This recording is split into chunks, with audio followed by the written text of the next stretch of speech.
ನವರಾತ್ರಿ ಹಬ್ಬದಲ್ಲಿ ಭಕ್ತರು ಉಪವಾಸ ಪಾಲಿಸಿ ಭಕ್ತಿ ಪೂಜೆಗಳಲ್ಲಿ ತೊಡಗಿಸಿಕೊಂಡು ದುರ್ಗೆಯ ನವ ರೂಪಗಳಿಗೆ ಸಮರ್ಪಿತವಾದ ಸಾಂಸ್ಕೃತಿಕ ಕಾರ್ಯಕ್ರಮಗಳನ್ನು ಆಚರಿಸುತ್ತಾರೆ.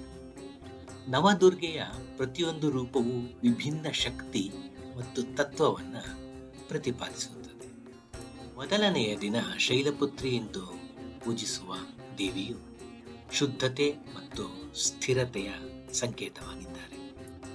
ಎರಡನೆಯ ದಿನದಂದು ಬ್ರಹ್ಮಚಾರಿಣಿ ಎನಿಸಿಕೊಳ್ಳುವ ದೇವಿಯು ತಪಸ್ಸು, ಶ್ರದ್ಧೆ ಮತ್ತು ಶಕ್ತಿಯ ಸಂಕೇತವಾಗಿದ್ದಾರೆ.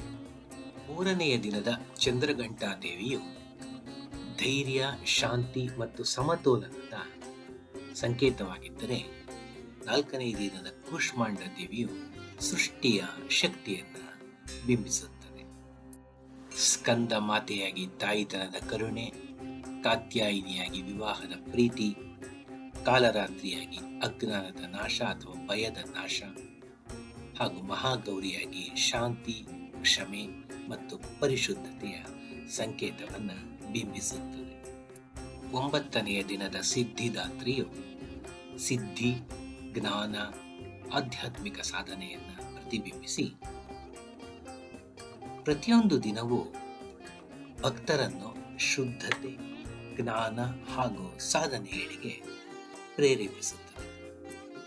ಪ್ರಾಂತೀಯ ಆಚರಣೆಗಳಾಗಿ ಕರ್ನಾಟಕ ಹಾಗೂ ತಮಿಳುನಾಡಿನಲ್ಲಿ ಹೆಚ್ಚಾಗಿ ಗೊಂಬೆ ಹಬ್ಬವನ್ನು, ಗುಜರಾತ್ನಲ್ಲಿ ದಾಂಡಿಯಾ ಗರ್ಭಾ ನೃತ್ಯವನ್ನು, ಪಶ್ಚಿಮ ಬಂಗಾಳದಲ್ಲಿ ದುರ್ಗಾ ಪೂಜೆ, ಭವ್ಯ ಪೆಂಡಾಲ್ಗಳು, ಸಿಂಧೂರ ಆಟ ನಡೆಯುತ್ತವೆ.